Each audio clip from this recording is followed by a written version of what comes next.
Assalamualaikum warahmatullahi wabarakatuh. Selamat pagi, siang, sore, ataupun malam. Salam sejahtera bagi kita semua. Terima kasih kepada Ibu dosen, Ibu Rifda Fatihah Alfa Aziza Skom Mkom, selaku dosen pengajar mata kuliah percakapan antar personal. Sebelumnya saya akan memperkenalkan diri saya. Nama saya Ramadan Bima Saputra dengan NIM 19112598 dari kelas Informatika 1. Di sini saya akan mempresentasikan materi penjadwalan CPU guna memenuhi tugas mata kuliah kecakapan antar personal. Penjadwalan CPU merupakan proses-proses yang ada di memori utama atau ready queue untuk dieksekusi dan mengalokasikan CPU untuk salah satu dari proses tersebut. Seleksi semacam ini disebut dengan short-term scheduler atau CPU scheduler.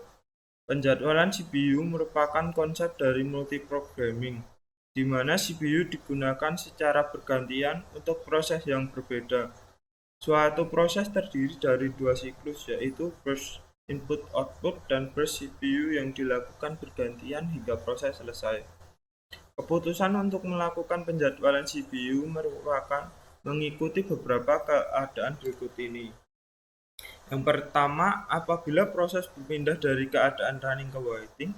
Yang kedua, apabila proses berpindah dari keadaan running ke ready. Yang ketiga, apabila proses berpindah dari keadaan waiting ke ready. Yang keempat, apabila proses berhenti. Dari keempat keputusan berikut ini terbagi menjadi dua golongan, yaitu preemptif dan non-preemptif. Untuk keputusan 1 dan 4 itu termasuk ke dalam non-preemptif. Untuk keputusan 2 dan 3 itu termasuk ke dalam preemptif. Yang selanjutnya, bagaimana algoritma penjadwalan. Penjadwalan CPU menyangkut penentuan proses-proses yang ada dalam ready queue yang akan dialokasikan pada CPU. Terdapat beberapa macam algoritma CPU, yaitu FJFS atau First Come First Serve, yang kedua SJF atau Shortest Job First, yang ketiga RR atau Round Robin, yang keempat TS atau Priority Scheduling. Yang pertama, First Come First Serve Scheduling atau FJFS, proses yang pertama kali meminta jatah waktu untuk menggunakan CPU akan dilayani terlebih dahulu, atau dengan kata lain, proses yang meminta ke CPU terlebih dahulu akan dialokasikan ke CPU pertama kali. Algoritma FJFS termasuk non-preemptive, karena sekali CPU dialokasikan pada suatu proses, maka proses tersebut akan memakai CPU sampai proses tersebut melepaskannya, yaitu jika proses itu berhenti akan meminta input atau output. Yang selanjutnya adalah Shortest Job First Scheduling atau SJF. Pada algoritma penjadwalan SJF, proses yang memiliki burst time paling kecil dilayani terlebih dahulu. Terdapat dua skema, yaitu non-preemptive dan preemptive. Untuk non-preemptive, bila CPU diberikan pada proses, maka tidak bisa ditunda sampai CPU burst selesai. Untuk preemptive, jika proses baru datang dan dengan panjang CPU burst lebih pendek dari sisa waktu proses yang saat itu sedang dieksekusi, proses ini ditunda dan diganti dengan proses baru. Skema ini disebut dengan Shortest Remaining Time First atau SRTF. Yang selanjutnya yaitu Round Robin Scheduling. Round Robin Scheduling menggunakan time sharing.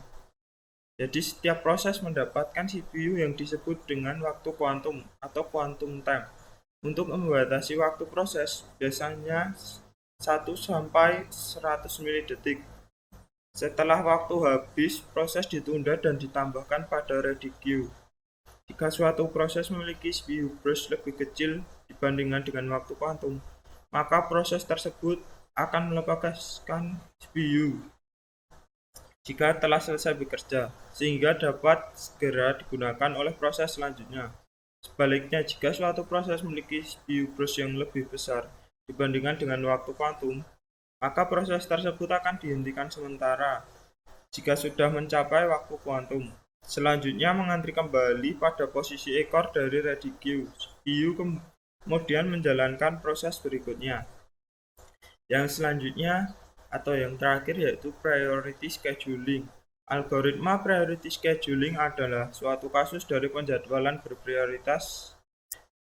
Tiap-tiap proses yang dilengkapi nomor prioritas atau integer, CPU dialokasikan untuk proses yang memiliki prioritas paling tinggi atau nilai integer terkecil biasanya merupakan prioritas paling besar.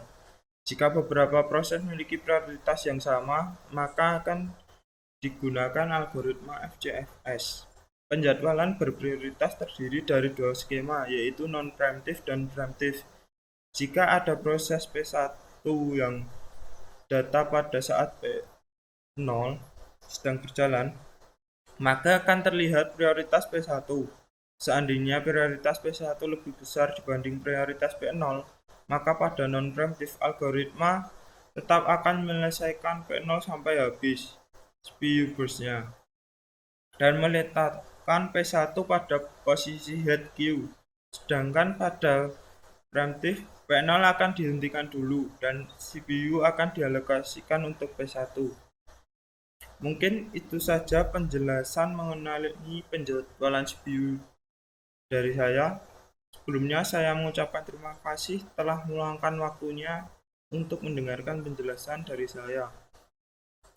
Apabila dari penjelasan saya tadi masih banyak kurangnya, saya mohon maaf.